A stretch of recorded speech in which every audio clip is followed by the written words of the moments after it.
Two of the world's leading human rights groups are accusing the U.S. of unlawful killings in Pakistan and Yemen. Reports from Amnesty International and Human Rights Watch document the U.S. military's use of drone strikes in those countries. And they conclude the American attacks could amount to war crimes. Amnesty reviewed 9 of 45 recent strikes in Pakistan's Waziristan region. Locals told the group that 18 civilian laborers and a 68-year-old grandmother were killed.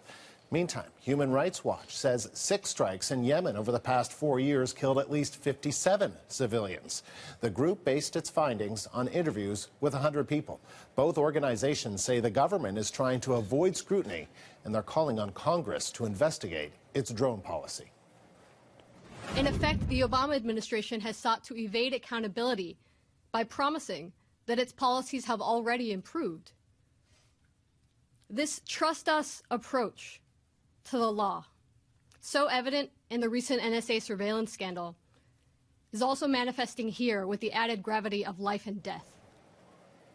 Just a few days ago, United Nations investigators suggested 2,200 people had died in U.S. drone strikes in Pakistan alone, 400 of them civilians. So how's the Obama administration responding?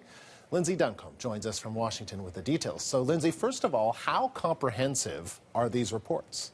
Well, they're fairly detailed, Andrew, when you consider that what investigators in both of these situations did was went into some very remote and dangerous areas and spoke directly to witnesses, family members, survivors after these attacks had happened. Difficult considering that the Obama administration does not release much information about these attacks at all. I want to show you what happened in Pakistan, where the Amnesty International investigated. The region that they're talking about is North Waziristan, and there are 3 particular groups in this area that would be of concern to the United States, including the Afghan Taliban, the Pakistani Taliban, and Al-Qaeda. So you can see why there may be strikes in this area.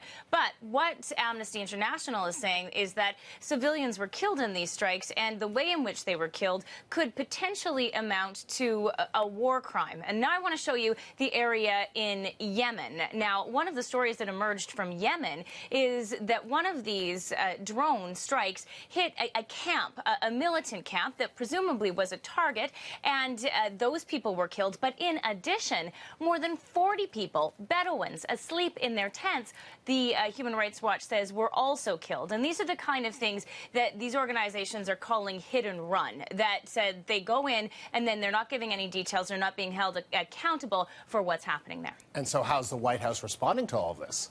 Well, they're saying that every operation in counterterrorism that the United States does abide by international laws. So they're certainly denying any claim that war crimes were committed here. Jay Carney said that the counterterrorism program that they have is precise, lawful, and effective. Take a listen to him at the White House briefing earlier today.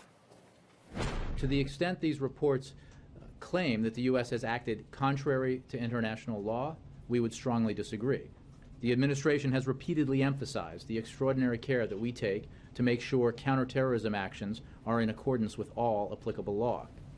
Now, the White House will certainly be answering more questions on its drone policy in the coming days. In addition to the UN report that you mentioned, which is going to result in some hearings later on this week, the Pakistani Prime Minister is also in town. He gave a speech today saying that he wants the drone program to end, and he's meeting with the president tomorrow. All right, Lindsay, thank you. Lindsay Duncombe in Washington.